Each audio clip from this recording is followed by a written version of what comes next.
चलो पढ़ना शुरू करते हैं, ठीक है। ज़्यादा बकवास नहीं वीडियो में, और पढ़ेंगे साफ साफ।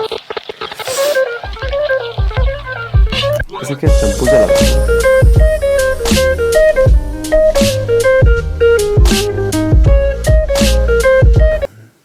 Hello guys, this is Abhishek from Mystery Classes and I am a student. Just like you guys, I just want to share my knowledge and experience, whether it is bad or good, only to help you guys in any possible way. आज की इस video में हम discuss करने वाले हैं important incident of the invisible man, जिसके ऊपर क्वेश्चन आते हैं ऑब्वियसली तभी डिस्कस करने वाले हैं। और वो क्वेश्चन आता है क्वेश्चन नंबर 11, जो कि होता है 6 मार्क्स का। तो अगर आपको मार्क्स चाहिए तो पढ़ लो, नहीं चाहिए तो मत पढ़ो। तो मैंने देखा कि कुल मिला के 42 इंसिडेंट्स हैं जिनसे हम पूरी नॉवल को कवर कर सकते हैं। तो अगर आपको ऐसी वीडियो चाहिए जिसमें उन 42 इंसिडेंट्स को डिस्क्राइब करते हुए पूरी नॉवल डिस्क्राइब कर दूँ फिर से, तो आप एक बार बताना मुझे, यहाँ आई बटन में मैं ये बोल दूंगा। कुछ इंसिडेंट्स हैं जो कि इंपॉर्टेंट है, जो कि बोर्ड एग्जाम से बार बार पूछे जाते हैं। वो इंसिडेंट मैंने पेन डाउन कर लिए हैं, वैसे हम बात करेंगे सबसे पहले इंसिडेंट की, जिसका नाम था strangers arrival at the in. मतलब कि शुरुआत में जो ग्रिफिन होता है, ग्रिफिन यानी कि दो इनविजिबल मैन, जब वो इन के अंदर आता है, यानी कि कोचेज एंड हॉर्सेज इन में आता है, तो उसका अराइवल जो होता है काफ़ी ज़्यादा अनयूजुअल होता है। उसका अपीयरेंस अनयूजुअल होता है, अराइवल अनयूजुअल होता है, और उसको देख के लोगों का क्या रिएक्शन होता है, वो सारी की सारी चीज़ें अनयूजुअल होती हैं सब। तो उसी को मतलब उसी का डिस्क्रिप्शन है। तो अनयूजुअल होता क्या है, क्योंकि इस टाइम पे ठंड में वो आता है, फरवरी के महीने में। इस टाइम पे कभी भी कोई भी गेस्ट आता नहीं था इनमें।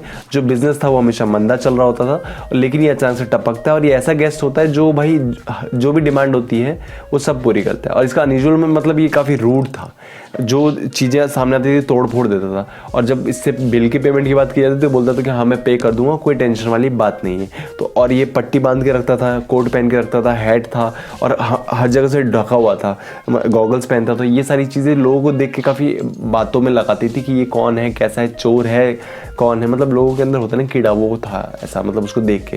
तो ये एक इम्पॉर्टेंट इंसिडेंट है, ठीक है, ठीक है, ठीक है। दूसरा, स्ट्रेंज मैन्स लगेज। टेडी हेनफ्रे और एक और कैरेक्टर का नाम था फेरेनसाइड।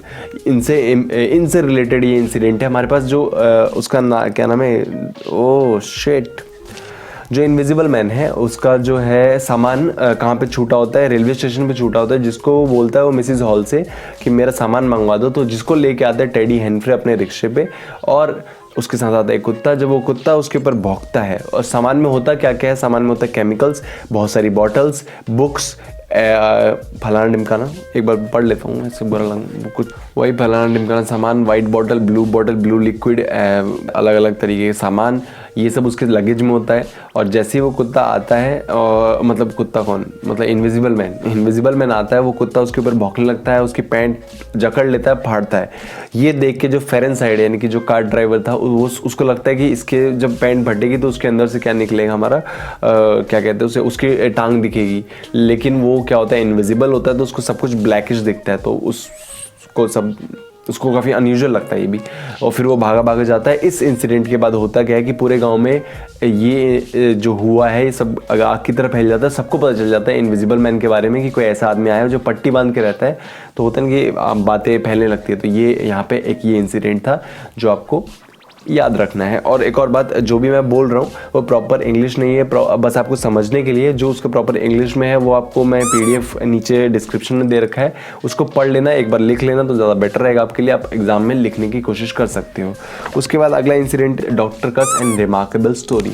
डॉक्टर कस हमें पता है कौन थे। डॉक्टर कस एक क्या थे, ओहो प्रैक्टिशनर, जनरल प्रैक्टिशनर, ये वर्ड यूज़ किया हुआ था नॉवल में इसलिए बोलना पड़ा। तो डॉक्टर का से जनरल प्रैक्टिशनर थे हमारे आइपिंग विलेज के। तो वो काफ़ी ज़्यादा वो थे, खुफिया आदमी थे, मतलब जिसको हर चीज़ में टांग अड़ानी होती थी अपनी। तो जैसे उसको इनविजिबल मैन के बारे में पता चलता है तो वो उसके मिलने की कोशिश करने के लिए उसके घर चला जाता है, घर यानी कि इन में चला जाता है, और वहाँ से कई सारे सवाल पूछता है। और जो मिलने जाता है वो इस बहाने जाता है कि मुझे नर्स के लिए फ़ंड चाहिए, इसलिए कई तरह के सवाल पूछता है। फिर उसको थोड़ा बहुत अनयूजुअल सा लगता है इनविजिबल मैन के अंदर, क्योंकि जब वो हाथ हटाते तो वो गायब होता है हाथ। तो ये सब देख के वो काफ़ी डर जाता है। फिर जैसे ही वो इनविजिबल मैन उसकी नोज़ पिंच करता है तो ये देख के वो वहाँ से भाग के सीधा बंटिंग के पास जाता है। बंटिंग को बोलता है कि ये ऐसा ऐसा हुआ मेरे साथ, लेकिन बंटिंग को ये सब स्टोरी लगती है, उसको लगता है कि ये बेवड़ा है, पी रखा है इसने, और वो बोलता है व्हाट अ रिमार्केबल स्टोरी। तो ये एक इंसिडेंट है जो कि हमें बताता है कि किस तरीके से डॉक्टर कस की मुलाकात हुई इनविजिबल मैन से, और किस तरीके से उसने ये चीज़ बंटिंग को बताया, उसने किस तरीके से रिएक्ट किया। ठीक है, ठीक तो है यार, कुछ गलत थोड़ी होगा। बंटिंग हाउस जो सबसे ज़्यादा इंपॉर्टेंट इंसिडेंट है पूरी नावल का, कि जो बंटिंग का घर है उसमें चोरी होती है। और वो चोरी कब होती है, क्योंकि जो इनविजिबल मैन है यानी कि ग्रिफिन जो इनके अंदर रह रहा है उसके पास पैसों की कमी हो जाती है, तो धीरे धीरे क्या करना, चोरी करना शुरू कर देता है। बंटिंग कौन थे? बंटिंग जो थे वो थे हमारे इनविजिबल मैन के चाचा, फादर, चर्च के फादर टाइप। ठीक है, तो बंटिंग विकार थे। उनके घर पे क्या होता है, सुबह के 4 बजे होते हैं, विट मंडे का टाइम होता है। तो होता क्या है कि इनविजिबल मैन जो आता है अंदर तो खड़क खड़क होती है, तो मिसिज बंटिंग जो है वो उठती हैं, अपने पति को उठाती हैं, वो नीचे आते हैं, वो देखते कि हमारा कट चुका है, पैसे जा चुके हैं, लेकिन वहाँ पे कोई होता नहीं है। तो ये सारे इंसिडेंट जो थे हुए थे चोरी होते टाइम। ठीक है, उसके बाद जस्ट अगला ही इंसिडेंट है फर्नीचर डेट वेंट मेड।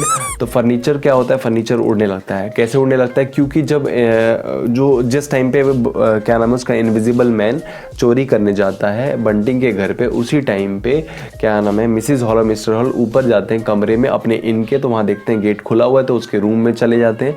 फिर क्या होता है, अचानक से इनविजिबल मैन आता है इनविजिबल होके ही, और रूम के अंदर चला जाता है, और वो देखता है कि ये जो है मतलब मेरे रूम में, तो वो क्या, उसको गुस्सा आ जाता है, तो वो क्या करता है फर्नीचर को उठक पटक करने लगता है, जिससे मिसिज हॉल देख के डर जाते हैं। उसको लगता है कि जो स्ट्रेंजर है इसने मेरे रूम में जादू टोना किया है, और जिसकी वजह से फर्नीचर उड़ने लगे। तो सबको शक होता है, और ये मिसिज हॉल चिल्ला चिल्ला के क्या करती है, पूरे गाँव को इकट्ठा करती है, सब आते हैं। उसमें मिस्टर सैंडी वेजर्स भी आते हैं। सैंडी वेजर्स एक ब्लैक स्मिथ का नाम था, जो कि आते हैं और अपना एक प्रॉपर इन्वेस्टिगेशन जैसा करते हैं वहाँ पे बैठ खड़े खड़े। और बस ज़्यादा कुछ इंपॉर्टेंट उसके कैरेक्टर में है नहीं, इसलिए ज़्यादा डिटेल में जाना नहीं है, उतना कुछ मुझे पता भी नहीं है। उसके बाद अगला इसी के अगला इंसिडेंट है, जिसमें होता क्या है कि इनविजिबल मैन जो है अपने असलियत को रिवील कर देता है सबके सामने, बोलता है मैं इनविजिबल हूँ, अब जो उखाड़ना उखाड़ लो, क्योंकि सब उससे सवाल पूछने लगते हैं कि कैसे फर्नीचर उड़ने लगा।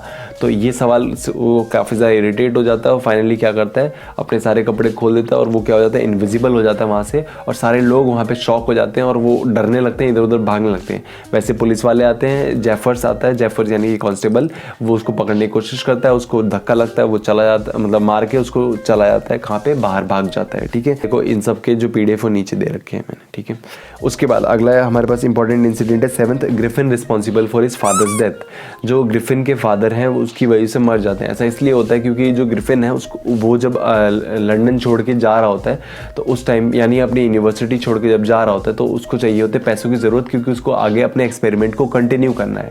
अब पैसे आएंगे कहाँ, या तो बंदा कमा रहा है या चुराएगा। अब चुराएगा तो कहाँ चुराएगा, तो सबसे पास में उसके फादर का घर था, तो वहीं से चुराया उसने। अब हुआ क्या, जो फादर के घर से उसने पैसे चुराए, तो वहाँ से पता चलता है कि वो पैसे उसके फादर के नहीं थे, वो किसी और के पैसे रखे हुए थे। तो अब वो उसको लौटाने भी होते, तो उसके फादर को काफ़ी ज़्यादा हुई टेंशन, उन्होंने कर ली सुसाइड। तो इस वजह से रिस्पॉन्सिबल था ग्रिफिन अपने फादर की डेथ के लिए। अब इसके लिए लिखोगे क्या कि ग्रिफिन काफ़ी ज़्यादा मतलबी है, सारी स्टोरी को, आसपास की स्टोरी को रिलेट करना होता है। मेन पॉइंट को पकड़ के खींचो, आसपास के शब्दों को खींचो और बनाओ आंसर मस्त तरीके से, बढ़िया करके, कोई नहीं रोकेगा तुम्हें। ठीक है, visibility prove to be a handicap for Griffin. मतलब इनविजिबिलिटी का जो कंसेप्ट था, जो ग्रिफिन ने अपने ऊपर अप्लाई किया, वो उसके लिए काफ़ी बुरा साबित हुआ। बुरा साबित इसलिए हुआ क्योंकि 4 बोतल वोडका काम मेरा रोज का। उसको काफ़ी ज़्यादा प्रॉब्लम फेस करनी पड़ गई। पहली बात, वो खाना नहीं खा पाता था। दूसरी बात, उसको कपड़े खोल के रखने पड़ते इसलिए काफ़ी ज़्यादा ठंड लगती थी। तीसरी बात, उसको कोई भी इधर उधर मार के चला जाता था, क्योंकि उसको कोई देखता तो था नहीं, तो अगर सो रहा होता तो चढ़ के चला जाता था। उसको धक्का मुक्का खाना पड़ता था और बहुत स्ट्रगल करना पड़ता था, कहीं पे रुकने के लिए, कहीं पे बैठने के लिए, कहीं पे कुछ करने के लिए। तो उसको लगा था कि इनविजिबल होने के बाद वो काफ़ी ज़्यादा मज़े करेगा, अपनी लाइफ के सारे गोल्स अचीव करेगा, मतलब बुरे वाले। और लेकिन बट अब उसने जो इनविजिबल अपने आप को बना लिया था, लेकिन उसके बाद उसको पता चला कि लाइफ जो है और ज़्यादा झंड हो गई है। मतलब कहते हैं किस्मत झंड होती है तो कुछ भी हो सकता है। तो अगर तुम इनविजिबल हो, भगवान बन जाओ, तभी तुम्हारे साथ यही होगा। तो ये 8 इंसिडेंट्स थे जो कि मेरे ख्याल से इंपॉर्टेंट है। मैंने चेक करे प्रीवियस ईयर में तो उनमें भी ये चिपके हुए मिले मुझे। तो अगर आपको लगता है कि आपको पढ़ना चाहिए सारे के सारे इंसिडेंट तो मैंने PDF में सारे दिए हैं। तो इस वीडियो में था इतना ही। अगर आपको वीडियो पसंद आए तो लाइक करो, शेयर करो और कमेंट करो, प्लीज़ कमेंट करो, क्योंकि इससे मुझे अच्छा लगता है, क्योंकि फिर तुम्हारे भाई की चौड़ बढ़ती है। और इसी के साथ इस वीडियो में इतना ही। तब तक के लिए पढ़ो, लिखो और ऐश करो, टेंशन मत लो, क्योंकि इंग्लिश का पेपर कोई मुश्किल नहीं आने वाला। तुम आराम से करो, मतलब जिसने नहीं पढ़ा उसको टेंशन लेने वाली बात है, जो पढ़ रहे हैं उसको भी टेंशन लेना है, ठीक है। और हम पढ़ा रहे तो हमें भी कोई टेंशन नहीं है। तो चलो बाय यार, बहुत बकवास के लिए पढ़ लेने तक, बाय। तुझ में गर्मी उससे ज्यादा गरम, मेरा कलम क्यों इतना बेशरम, काम का वो आज जिसमें